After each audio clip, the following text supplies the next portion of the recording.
Elder Scrolls Online Update 44 brings a redesign of ESO Battlegrounds. Original 3 teams Battlegrounds are becoming 2 team Battlegrounds with 2 subformats, 4v4 and 8v8. They are also adding a bunch of new maps as well as a new reward system, the Golden Pursuits.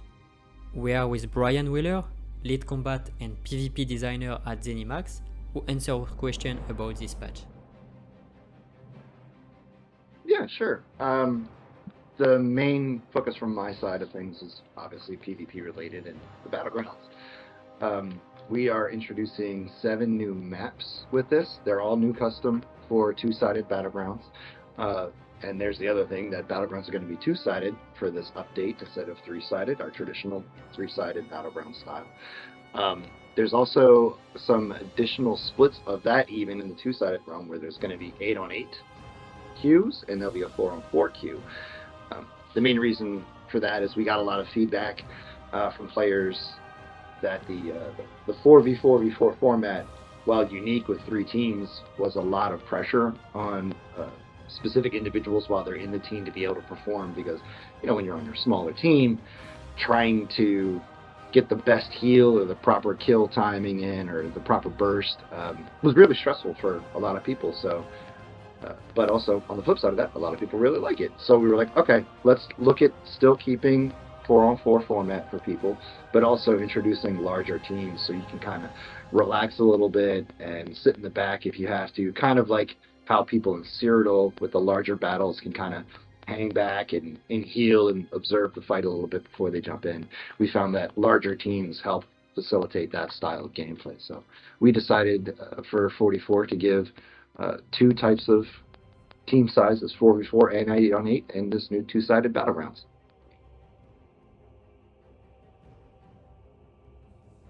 Yeah, initially we were looking at the sizing of our older maps, the 3-sided maps that exist, like Foyata Quarry, and even Istris, which is one of our larger maps for the 3-sided teams. And initially we were like, okay, let's just put 2 teams in there and see how that plays. And we found that we needed to create custom maps for this, because how they were built with 3 teams was sort of based on like a hexagon shape, and for 2 teams that you could just go straight across, but then there was a lot of dead space on the side. So we wanted to make new maps that moved you around a good bit in the 8-on-8 territory. And for the 4-on-4, we had a lot of requests from people to have arena style matches, smaller maps, very concentrated fights. So just looking at how we built maps was really interesting. We were allowed to go asymmetrical on a lot of the 8-on-8 maps, because if you look at the layout of our 3-team maps, they're pretty symmetrical for the most part. 3-sided symmetricality. Where with this, especially our city map like Port de Fort, we were able to go full first-person shooter style almost, where it's a lot of alleyways and open spaces. We still had to worry about run times, obviously, to ensure that everybody had relatively same equal run times from spawn points to capture locations, but it allowed us to explore a lot of asymmetrical design too, which was really, really fun. Yes, lives. In the 4-on-4 style, because initially we did have some lives modes that were accessible in PTS, but we got a lot of feedback that people wanted that more for the 4-on-4 for the highly competitive game modes instead. So we have lives in some of our team deathmatch matches, as well as a spectator cam. So like if you run out of lives, you can still observe what's going on with your team. So we added some new tech there, as well as rounds that are similar to Street Fighter rounds, or any fighting game where it's a best of 3 type of thing. So each round will last 5 minutes, and then if you win 2 out of 3 rounds, you win the Battleground as a whole. That is exclusively in our 4-on-4 and way more competitive style of these 2-sided Battlegrounds. But it was cool to get that tech in as well, especially the spectator camera, because that's been something people have asked about for a while too. We have looked at the game modes that existed already and wanted to do some spins on them. One of them, which is a really key example of this, is Chaos Ball. With 3 teams, 1 Chaos Ball, worked pretty well because there'd be a little bit of back and forth give and take. But with two teams, one chaos ball didn't really work well. So we tried it with two chaos balls internally, then we tried it with three chaos balls, and we found that three chaos balls had enough back and forth and movement on the map and energy that felt really well. So that's sort of like a spin on the game mode. We also added in a transformative style of chaos balls as well.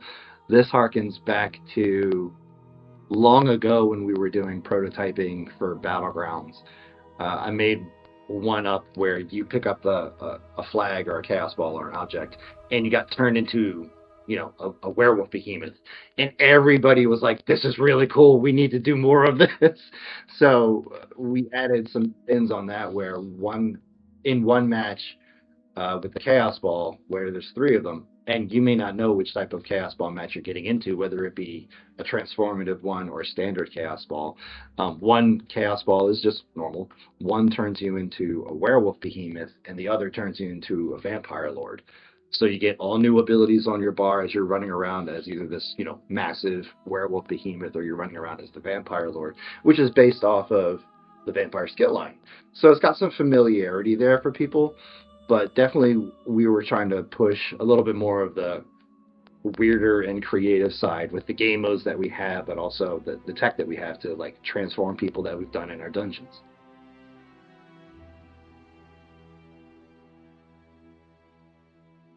The 4-on-4 maps and the 4-on-4 game modes are leaning more into our current PvP crew. That's, you know, they've had a thirst for very competitive two-sided going against each other maps, and in just that game style to prove my team is better than your team. We can queue up with our buddies, go in, and we know that we go into the group queue, we're going to be going against other grouped players.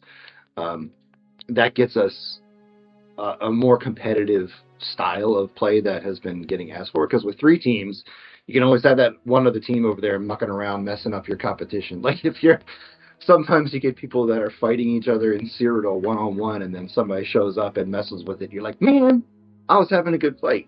So we kind of wanted to lean into that for the current PvP crowd. For the people that are a little worried about getting into PvP, or, you know, they see that and they go, oof, that's scary.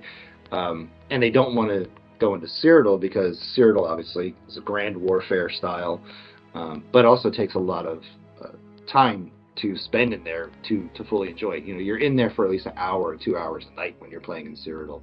For Battlegrounds, especially for the 8-on-8, we wanted to attract people that may be looking for a more casual or a chill experience to go into Battlegrounds. Obviously, it's PvP. It's still going to be higher intensity than people are used to from our PvE Overland content, but it's kind of like a nice in-between of Cyrodiil or Imperial City, where there's lots of people you run around and you can kind of duck and cover, hide in the back, or heal, or do some damage, or you see somebody with low health, get a killing blow. This is kind of like a nice in-between state of that, where you can queue up, hop in for 15 minutes or so, and then hop out.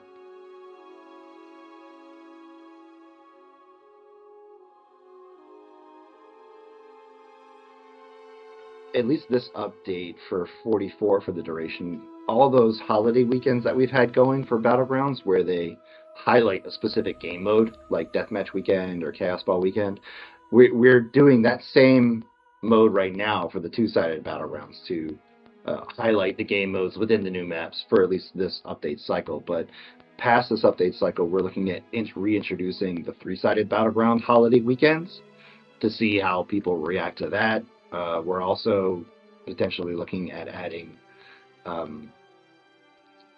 events out there with players to try and get some engagement in there. So there's lots of plans we have, but definitely three-sided isn't going away forever.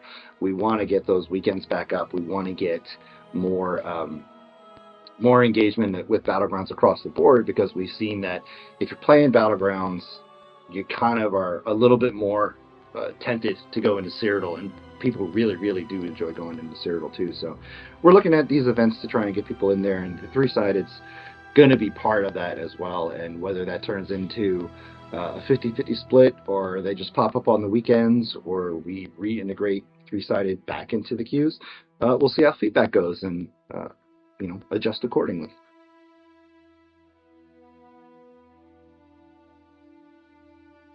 Battlegrounds way back in the day with Morrowind, there was a basic MMR system in place that would check your win-loss rate, depending upon just purely whether you won or lost the battleground. But later in Update 20, we added a more robust MMR system that would check the rankings of you, your teammates, as well as your enemies' teammates in the battleground.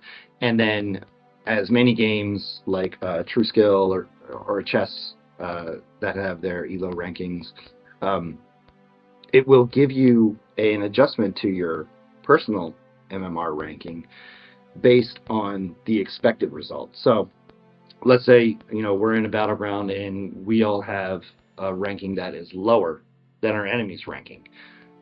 Where we would be, quote, expected to not win that because they're a higher MMR, they are, quote, more skilled. So if we didn't win that, then our MMR wouldn't take as big a hit because we were expected to not win.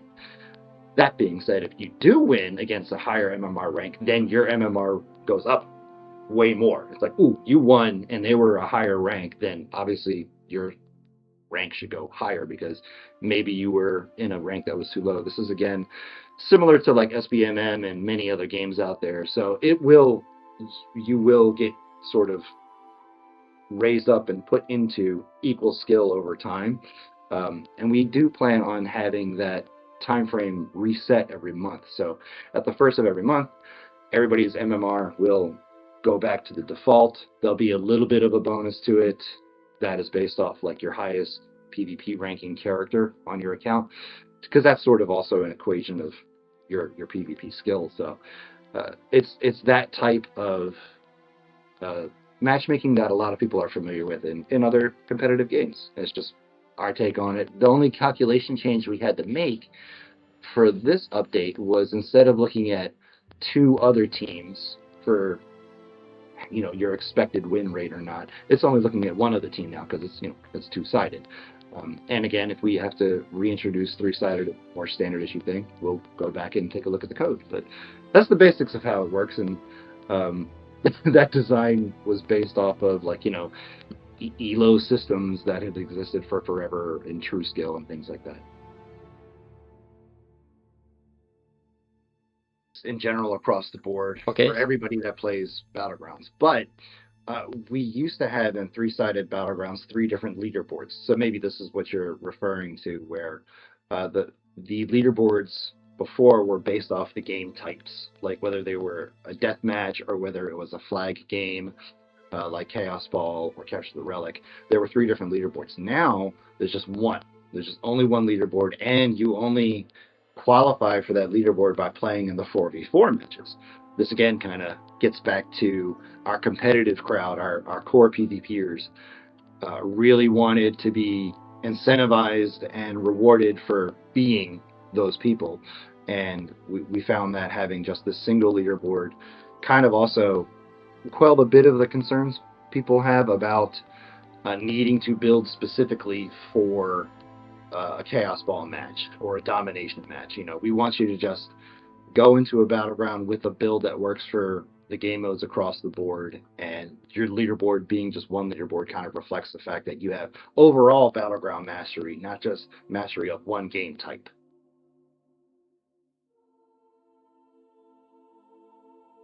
People log in, they're like, what do I do?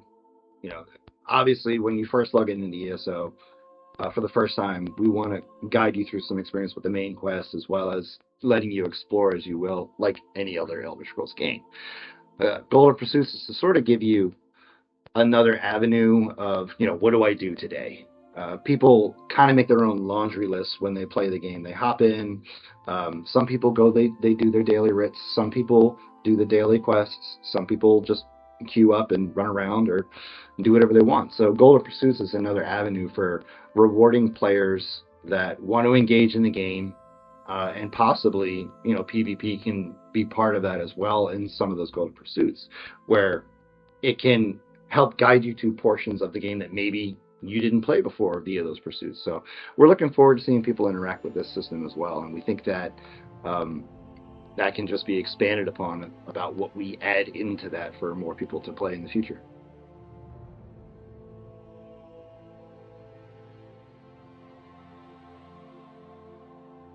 Them for sure, but one of the goals of Scribing was not to override or create a ability that is overwhelmingly the thing to use. We wanted Scribing to be more of flavor building for your character. You wanted to have a different color effect on an ability, or just having a little bit more customization options for an ability. Jabs, for example, on the Templar is kind of compared to the torch waving ability, but we allow you to customize the torch waving ability. So we think that the response from players we've gotten is obviously they want to have the best abilities out there possible. But again, the goal of the system was to give you more of a role play feel to your character while still not losing full effectiveness. So the abilities themselves are being used out in PvP, but there's still a preference from people to use abilities that they're more familiar with, that they've been using, that they have in their muscle memory, that they're ready to go. So it has been interesting, though, watching people integrate an ability or two into their builds, and it has met the goal, as far as I can tell, of not having to be like, okay, everybody in every single build uses this one ability. We wanted to avoid that at all costs, because we know there were dangers of that possibly happening. When you even look at the old games like Skyrim and Morrowind, when you can make your own abilities in Oblivion, it's like you could really break the game, and we were trying to ensure that did not happen with ESO, and luckily it hasn't. And we know that there's requests out there for people to have more grimoires, more adds to it, and we are looking at adding to that system as we go.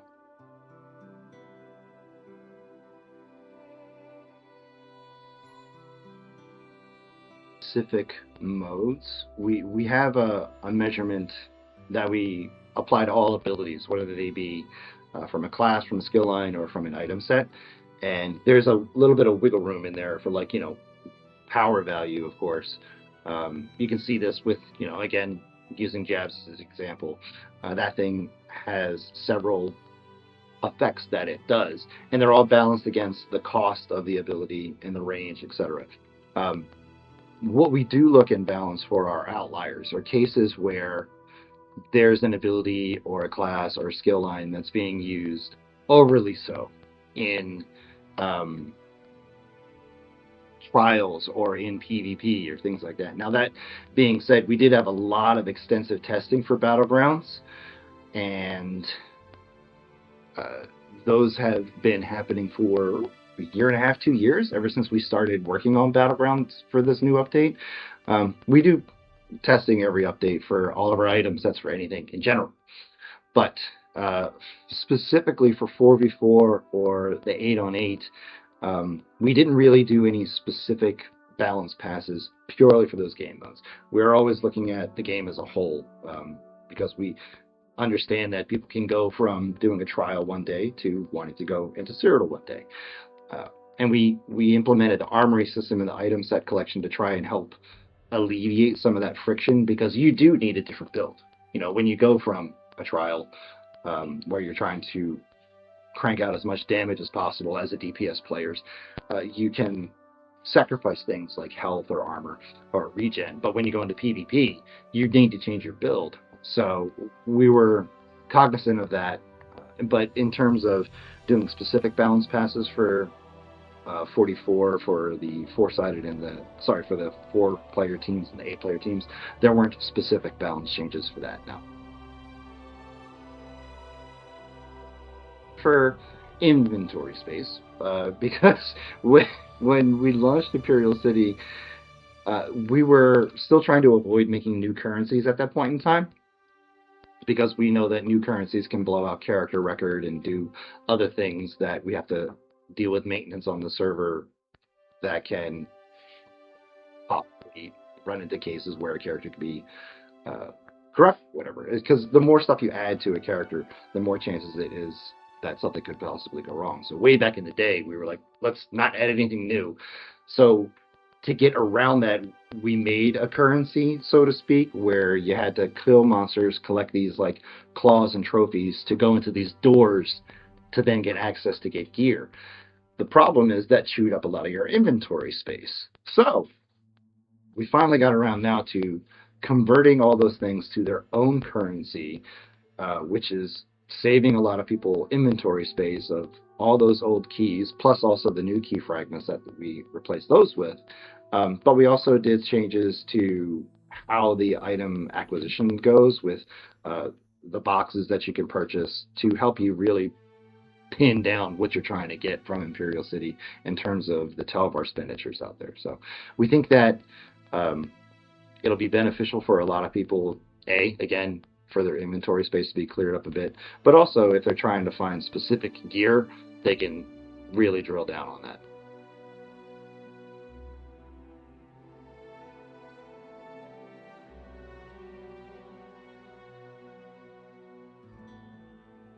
Streamline, obviously, like again with Imperial City with the currency that we just did, but that's not the same as saying adding new gameplay.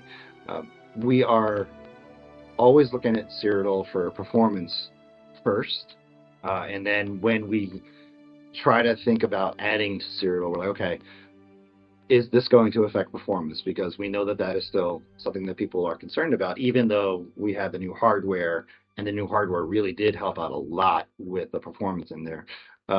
So in terms of the future for Cyrodiil and Imperial City, we're always talking about it, but there's nothing like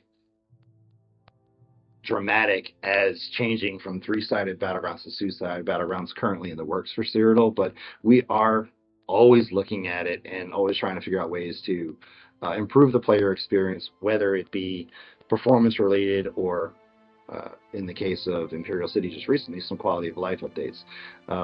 There are always chats internally, people like, we could do this, we could do that. It's like, yep. And one of the phrases we have internally is, we can do anything, we can't do everything. So we have to pick and choose, obviously, where the resources go for what improvements we can make or not. And in this case, for Battlegrounds, we were able to happily dedicate a good bunch of us to get these new Battlegrounds out there, and we're all proud of that, and looking forward to the future.